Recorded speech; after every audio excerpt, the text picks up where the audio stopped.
সৃষ্টি করার মধ্য দিয়ে তখন জনগণের সরকার প্রতিষ্ঠিত হবে। এটাই তো আমাদের চাওয়া ছিল, এটাই তো আমাদের পাওয়া। আমরা গণতন্ত্রের জন্য লড়াই করেছি, গণতন্ত্রের জন্য সংগ্রাম করেছি, যে নির্দলীয় নিরপেক্ষ তত্ত্বাবধায়ক সরকারের অধীনে নির্বাচন দিতে হবে, সেই নির্বাচনটা আমরা চাই। এই জন্য আমরা বলছি যৌক্তিক সময়ের মধ্যে নির্বাচনটা করতে হবে। একেবারে আমরা বলি না যে কালকেই করে দেন, না, তাড়াহুড়োর কিছু নাই, ধৈর্য ধরতে হবে, স্বাভাবিক করে নিয়ে আসতে হবে, সবকিছু স্থিতিশীলতা আনতে হবে।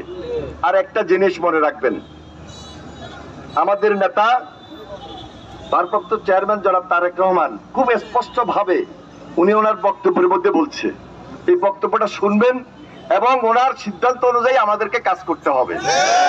আমাদের বেগম খালেদা জিয়া তিনি জেলে বন্দী থাকার পর, অত্যাচারিত নির্যাতিত হওয়ার পরও মুমূর্ষ অবস্থায় কিন্তু গ্রেপ্তার ছিল। আপনাদের আমাদের আন্দোলনের মুখেই তো উনি মুক্তি হয়েছেন। উনিও তো কিছু পরামর্শ দিচ্ছেন, ধৈর্য ধরেন, অপেক্ষা করেন, এই সরকারকে সর্বাত্মক সহযোগিতা করেন, একটা নির্বাচনী পরিবেশ সৃষ্টি করেন। সুতরাং তাড়াহুড়োর কিছু নাই, হুলস্থুল করার কিছু নাই। আর একবার র্যাবে লক্ষ্মীপুরে কি অপকর্মটা করছিল, এই কাজটা করে র্যাব লক্ষ্মীপুর থেকে বিদায় নিতে অনেক কষ্ট হয়েছে। লক্ষ্মীপুরের মানুষ কিন্তু রাজনৈতিকভাবে অত্যন্ত সচেতন, র্যাবকে ঘেরাও করে ফেলাইছে, হেলিকপ্টার দিয়ে আসি র্যাবকে উদ্ধার করে নিয়েছিল। এই যে আমার লক্ষ্মীপুরের পুলিশ ভাইদেরকে আমি এবার ধন্যবাদ দিই, তারা কিন্তু ওই কাজটা করে নাই। যদি করতো তাহলে র্যাবের পরিণতি হইতো। আর পুলিশও করে নাই, এবার র্যাবও করে নাই, আইন শৃঙ্খলা বাহিনী করে নাই, তারা বুঝে গেছে। কিন্তু বুঝে নাই কারা? ওই হেগুন, ওই বাড়ির হেগুন, ওই বাড়ির হেগুন। দেখো কত বড় স্পর্ধা। এই দেখো, তারা যদি সেদিন তাদের বাসার ছাদের উপর থেকে গুলিবর্ষণ না করে, লক্ষ্মীপুরে কোনো অঘটন ঘটে, আমরা মিছিল করতাম। আমাদের ছাত্র ভাইরা, আমাদের ছাত্রী বোনেরা, আমাদের এই যে বৈষম্য বিরোধী ছাত্র আন্দোলন, যেটা বলি আমরা ছাত্র গণ অভ্যুত্থান, ছাত্র গণ অভ্যুত্থান, ছাত্র জনতার আন্দোলন, সেদিন আমরা মিছিল করতাম, মিটিং করতাম, যদি আমি জেলে ছিলাম। কিন্তু গুলি যদি না করতো তাহলে কি এই পরিণতি হইতো? 12টা 13টা তাজা প্রাণ গেছে লক্ষ্মীপুরে, এটা কাম্য ছিল না।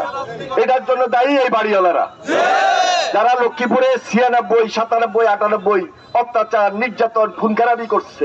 এবং এইবারও এই লাস্ট 15 বছর যারা লুটপাট করছে, লক্ষ্মীপুরের মানুষকে মানুষ বলে গণ্য করে নাই, লক্ষ্মীপুরের জায়গা দখল করছে, বাড়ি দখল করছে, ব্যবসা প্রতিষ্ঠান দখল করছে, লুটপাট করছে। এই তাহের গম, তাহের নাই, মারা গেছে, তার ছেলেরা যে অপকর্ম করছে, সুতরাং এগুলোর বিচার তো মানুষ চায়।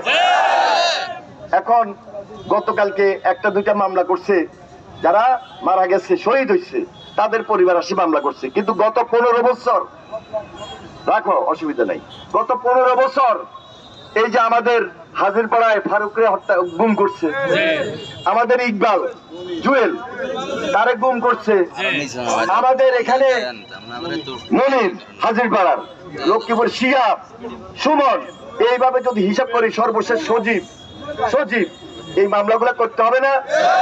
সাউমিয়ার বাড়ি ভাঙচুর করছে, আমার বাড়ি ভাঙচুর করছে, আপনাদের জায়গা জমি দখল করছে, এই মামলাগুলো করবেন না? তাহলে রাজনৈতিক ভাবে আওয়ামী লীগকে আমাদের মোকাবিলা করতে হবে।